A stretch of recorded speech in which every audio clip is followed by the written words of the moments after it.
afternoon from our second day here at DistributTECH, and with me this afternoon we have Lisa Martin, who's the project manager for advanced technologies for Austin Energy, and we're joined as well by Troy Nergard, who is the director for technical product management from DistributTECH. Thank you both of you for taking the time to join us this afternoon. Lisa, perhaps I could start with you and ask, what is Austin Shine? Yeah. Austin Shines is a project that studies the holistic integration of solar and storage. And we're studying it at multiple levels along the utility value chain. So some of it's in front of the meter and it's connected at the distribution level, and some of it's behind the meter at commercial or residential entities. And we're studying a whole lot of different use cases of extracting value from that solar plus storage. And it's got an economic modeling component to it to try to calculate cost and value and figure out how it works out.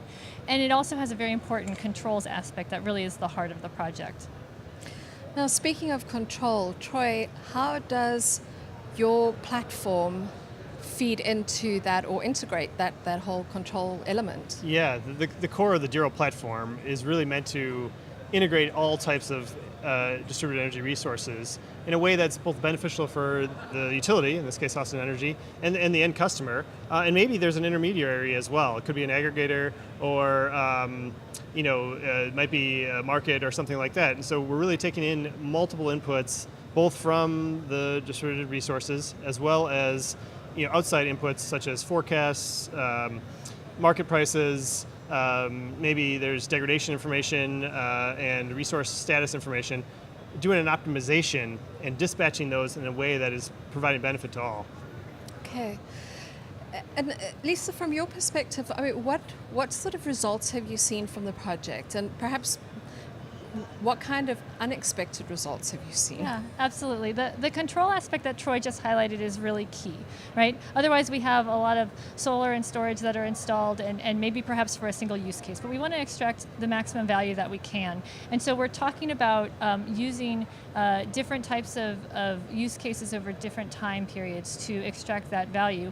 And it really comes down to a two-way flow of information between all the levels of control. So we've got fleet level control, we've got site level control, we've got aggregated control, and the amount of information, the details of that information and the precise timing of it is actually really very important. And so we're continue to dig down into the complexities of it to make sure that we can extract the maximum amount of value out of these systems so we can make the right business case for the utility and respond to customers who want to install this behind the meter, and whether we want to incentivize it or we want to make sure that we're reducing any system impacts.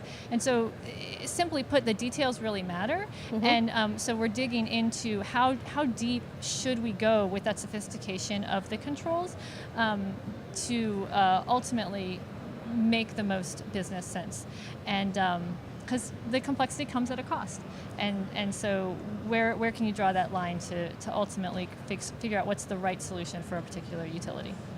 Now, you mentioned that you are currently in the demonstration phase of this project.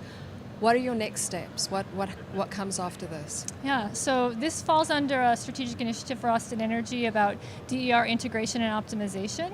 And so controls, DERMS, solar plus storage, the technologies, that's all part of what we're learning here. But the DER umbrella, as you know, is wider than that. It includes demand response, load control, electric vehicles, and we have other programs within Austin Energy that are already operational and very successful. But ultimately, the more and more penetration we get of DER on the grid, we have to figure out how do we integrate them all holistically, how do we optimize them, how do they work together. So looking forward, what's the right architecture, what's the right level of data at particular levels, and then we also want to study a little bit more about new technologies in terms of things like intentional islanding or microgridding. What about resiliency aspects? What about continuing permitting processes and even cybersecurity? All of those aspects are part of our roadmap.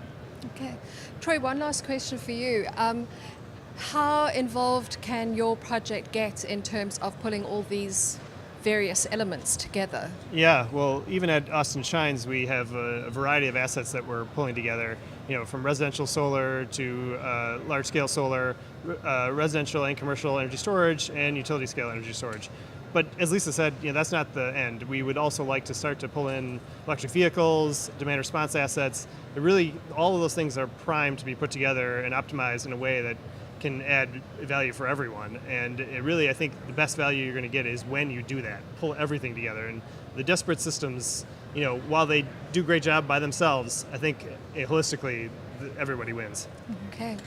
Thanks so much to both of you for joining us. It was really interesting, and I'm looking forward to learning more about Austin Shines and the steps that you take going forward. Thank you Thanks for having us. From DistributTECH, thank you so much for joining us.